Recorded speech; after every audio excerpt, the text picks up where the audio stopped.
Assalamualaikum warahmatullahi wabarakatuh. Salam sejahtera buat kita semua. Semoga kita selalu dalam lindungannya dan limpahan rahmatnya. Pada kesempatan kali ini, saya akan membahas mengenai sesuatu yang ada di dalam diri kita, ya, yang bisa kita kenali gitu. Nah, bahwa manusia itu diciptakan sebenarnya sudah komplit ya, semuanya, tanpa terkecuali, cuman kadang ada yang, hidup ya, ada yang sudah aktif dan ada yang mungkin masih masih tertidur ya, masih belum aktif. Nah, seperti contohnya misal, contoh ya, ini hanya contoh aja, kayak misal ilmu tenaga dalam. Ya, itu sebenarnya semua orang itu punya, ada, cuman ada yang dia sudah terbuka aktif dan ada yang belum, gitu. Aslinya semua orang itu punya, ada potensi di dalam dirinya kalau dia mau menggali apa yang ada di dalam dirinya. Nah, itu contohnya ya, bisa tenaga dalam itu bisa melalui pernafasan. Silat atau perguruan yang dia ada tata nafasnya, itu bagus untuk kesehatan kita, untuk energi mengaktifkan energi inti. Nah, sebenarnya setiap orang itu punya energi tenaga dalam, energi inti. Cuman ada yang sudah terbuka, ada yang belum. Ada yang sudah diolah dan ada yang belum. Nah, seperti itu. Dan itu tentunya ada cara-cara khusus untuk mengolahnya. Nah, nanti tenaga inti itu akan aktif. Nah, di sisi lain yang mau kita bahas itu adalah saudara, yang ada di dalam diri kita, bahwa kita itu mempunyai saudara di dalam diri kita, yaitu kalau di Jawa itu ada dulur papat ya, saudara empat yang dari kita dilahirkan sampai kita meninggal itu selalu mendampingi kita. Meskipun itu kita tahu, berusaha mengetahui atau tidak, kita paham atau tidak, kita kenal atau tidak, kita ngerti atau enggak, tetap empat itu uh, selalu bersama kita gitu. Meskipun kita tahu atau enggak ngerti atau enggak paham atau enggak kita kenal ataupun tidak kenal, itu tetap saudara. Empat anasir ya, itu tetap selalu ada di dalam diri kita. Seperti itu. Karena itu memang sama Allah kita udah diciptakan itu udah komplit ya di situ. Nah, terus empat itu manusia itu kan diciptakan dari tanah, dari air, api, dan udara. Ya, makanya kalau setiap orang meninggal ya itu kan mungkin setiap agama punya cara masing-masing. Kayak misal kita orang muslim itu kalau orang meninggal dikubur karena manusia itu terdiri dari anasir tanah, jadi biar kembali ke tanah. Ada yang mungkin cara orang Hindu-Buddha ya, itu kalau di Bali atau di India juga masih banyak ya, itu ada yang cara dibakar. Karena memang manusia itu salah satunya itu diciptakan dari api, jadi disucikan kembali seperti itu, gitu. Karena api itu suci ya, dengan dibakar itu bisa disucikan. Kayak misal, batu bata itu kan kotor ya di dalam tanah. Nah, batu bata itu kan, ya kena tai ya, kayak hewan, kayak segala macam hewan, kotoran-kotoran, bahkan kotoran kita juga masuk ke tanah. Nah, tetapi tanah kalau sudah dicetak ya, kayak jadi batu bata, sudah dibakar dengan panas tertentu, itu menjadi suci. Jadi kalau dibikin, rumah, dibikin masjid, dibikin apa, untuk tempat peribadatan, itu, batu batanya udah suci karena udah dibakar dengan, suhu panas tertentu. Nah, itu pun sama ya yang dilakukan dengan, orang di India ataupun ya mereka kan banyak menganut Hindu Buddha atau di Bali atau mungkin ada tradisi-tradisi yang, masih menggunakan dikremasi ya gitu namanya, dibakar badannya, upacara, pembakaran gitu kan, eee itu ada juga.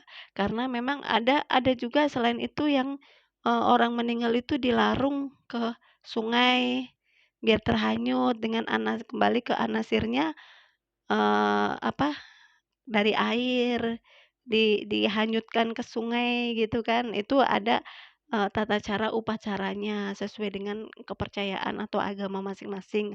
Ada agama yang dia kalau orang sudah meninggal dia mengadakan upacara terus mayatnya itu dihanyutkan di sungai supaya kembali suci. Karena manusia diciptakan dari 4 anasir itu. Ada yang dikubur di dalam tanah, ada yang dibakar, ada yang dihanyutkan ke sungai, ada yang mokso, itu ada juga lenyap, hilang raga, berubah menjadi cahaya.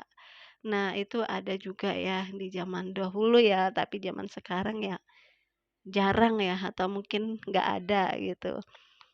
Nah, balik lagi ke yang tadi ya, kita mau bahas apa yang ada di dalam diri kita itu sebenarnya ada sedulur papat atau saudara kita, 4 saudara, sedulur papat. Nah, atau mungkin di dalam Islam itu ada Jibril, Mikail, Israil, Israfil.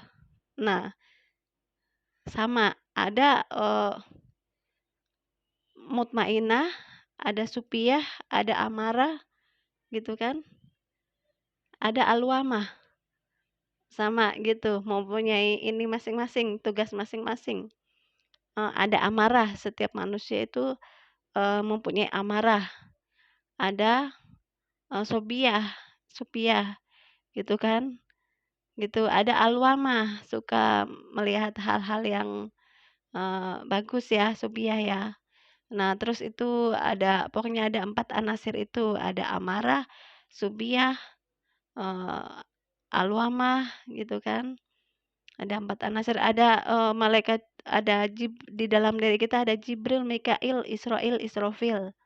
Kalau di dalam, apa, kita lihat dari sisi malaikat yang ada ya, yang mendampingi kita. Nah, sebenarnya, Jibril itu, bukan hanya untuk para nabi ya. Sebenarnya di dalam diri kita itu juga sebenarnya ini, Jibril itu lambang kebijaksanaan, gitu. Jadi kalau orang yang sudah, itu warnanya hijau, kalau orang sudah dia, mencapai, ini, kebijaksanaan gitu, nah itu biasanya Jibrilnya sudah hidup, kebijaksanaan dalam menghadapi apapun, dalam menghadapi kehidupan. Nah itu Jibrilnya sudah hidup, gitu. Nah, ada Jibril, Mikail, Jibril sebagai pemberi wahyu atau petunjuk. Wahyu kalau wahyu itu kan untuk, para nabi, tetapi kalau kita kan ada namanya, wahyu itu khusus untuk nabi, ada karomah, ada maunah, ada, apa, yang lain-lain kan banyak, gitu. Nah, ada juga, Israil, Israfil. Nah, salah satunya itu yang meniup trompet. Nah, yang meniup trompet itu, apa, kan kalau kita memahami, bukan dia memahaminya itu, meniup trompet saat, hari kiamat ya, bukan. Karena malaikat itu, sebuah konstitusi, kayak gitu, adalah merupakan sebuah konstitusi. Jadi itu, banyak, Israil, Israfil tuh banyak, nggak cuma satu, kayak gitu. Kayak malaikat rahmat itu kan juga banyak dia, teman-temannya, nggak cuma satu aja, pemberi rezeki, Mikail. Nah terus, kayak, Israil, Israfil ya, yang ada tugasnya yang meniup trompet. Itu dia sebenarnya secara hakikatnya, itu nggak hanya meniup trompet, kita pahami setiap manusia itu ada potensinya itu. Di mana? Di dalam diri kita. Makanya kalau orang syariat itu sering mengirim tawasul, Fatihah untuk, malaikat, itu Jibril, Mikail, Israfil karena itu selalu menyertai diri kita, 4 malaikat itu. Nah, salah satunya yang, dia tugasnya untuk meniup trompet di hari kiamat nanti, itu kan secara, syariatnya ya atau mungkin kita di pelajaran, SD ya seperti itu. Tetapi kita secara personalitasnya ya, bisa berarti atau bermakna malaikat tersebut itu sebagai duta informasi of Allah, duta informasi. Jadi sebagai duta informasi segala sesuatu yang bersumber dari Allah, itu. Bukan dia hanya meniup trompet saja tugasnya, tetapi memberikan informasi kepada hamba-hambanya dan, semua yang menyangkut kehidupan. Nah, makanya ada orang yang dia tahu nih apa, jadi ilmu Allah itu luas ya, kita jangan membatasi dengan kacamata kuda ya.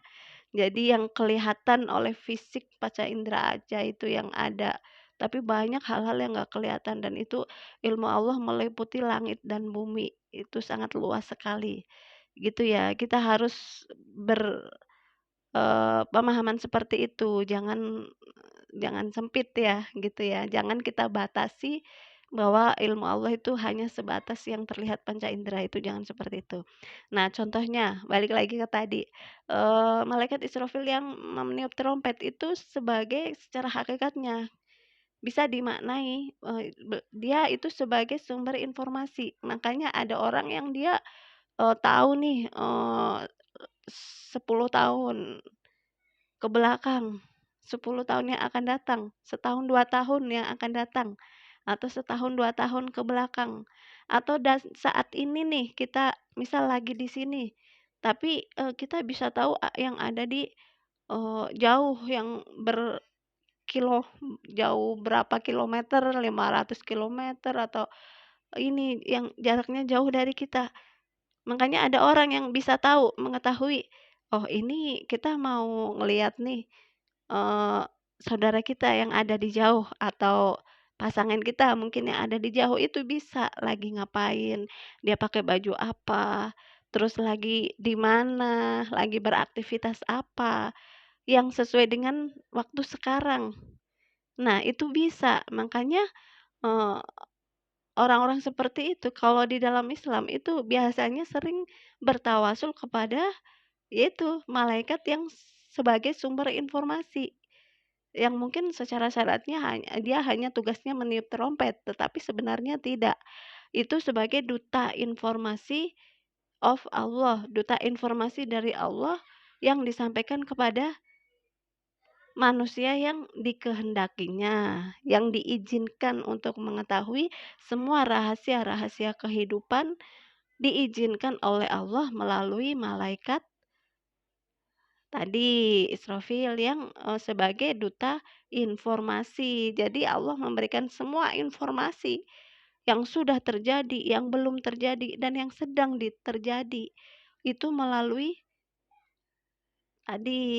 malaikat, gitu, sebagai duta informasi. Jadi kita, biasanya orang-orang yang bertarekat itu, eee, ini ya, dalam setiap tawasulnya itu tidak lupa dengan 4 malaikat itu, Jibril, Mikail, Israfil, kayak gitu. Sebagai pemberi rahmat, pemberi rezeki, terus sebagai petunjuk ya, ya mungkin kita manusia zaman sekarang kan kalau wahyu itu kan untuk nabi ya, mungkin apa itu artinya maunah, apa itu artinya karomah, apa itu, artinya apa dan persyaratannya apa, gradasinya, kuantitasnya, kualitasnya, syarat-syaratnya itu apa.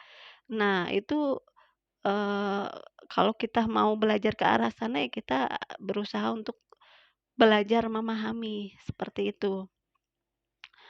Nah jadi, ada 4 tadi ya, kalau di dalam Jawa juga ada, itu sama sebenarnya, cuma pemahamannya saja yang berbeda. Jadi kita untuk bisa, mengetahui sesuatu hal yang nantinya akan terjadi apa terhadap kita atau keluarga, atau kita ngeref berapa tahun ke belakang, atau mungkin kita mengetahui sesuatu hal yang terjadi saat ini, tetapi itu jaraknya jauh ya, terbata ter apa, terpisah oleh jarak gitu. Nah, itu bisa kita mengetahui ya, kalau diizinkan dengan izin Allah melalui malaikat itu tadi. Jadi bukan dengan, eee, jin atau dengan kita kerjasama dengan apa, setan, iblis, jin, atau apa itu enggak, ya mungkin ada di luar sana yang seperti itu, yang dia memakai jalur kiri. Tetapi sebenarnya kita sebagai manusia juga udah dibekali komplit sama Allah, gitu. Kita nggak perlulah kerja sama itu dengan yang apa, yang seperti itu tadi, karena itu beresiko nantinya, gitu. Kita yang secara alami saja, secara apa adanya. Sebenarnya di dalam diri kita juga sudah ada potensi untuk seperti itu. Yang ada di dalam diri kita ya, bukan di luar. Kalau di luar kita, eee kerja sama dengan makhluk lain, dengan, yang lain lah, kayak mungkin di luar sana ya, ada yang dengan jin atau dengan apa. Nah, itu di luar itu, kita nggak perlu pakai itu. Sebenarnya yang ada di dalam diri kita, kalau kita mau mengaktifkan, kita mau membangkitkan, atau kita mau membukanya itu juga bisa, karena Allah itu sudah, menciptakan kita itu komplit sebenarnya. Tinggal kita mau menggalinya, kita mau belajar, kita mau memahami, kita mau masuk ke dalam diri kita, dan kita mau mengerti dan mau kenal diri kita, gitu. Bahwa Allah menyebutkan dan di dalam hadis ya, ada juga, barang siapa yang mengenal dirinya secara personalitas bukan secara identitas, maka dia akan mengenal Tuhannya. Bahkan di, kitab, Ihya Ulumuddin ya, itu disebutkan barang siapa yang mengenal kolbunya, mengenal hatinya, maka dia akan mengenal Tuhannya. Nah, seperti itu. Jadi kita harus mengenal diri kita dulu. Apa sih yang ada di dalam diri kita, gitu. Apa aja yang harus kita pelajari, masuklah ke dalam diri sendiri. Niscaya nanti kita akan menemukan banyak hal di situ. Bahwa kehidupan di luar juga itu sejatinya ada di dalam diri, seperti itu. Itu yang saya sampaikan, semoga bisa bermanfaat buat kita semua. Mohon maaf jika ada kekurangan dan kesalahan. Sampai ketemu lagi di video yang selanjutnya. Wassalamualaikum warahmatullahi wabarakatuh.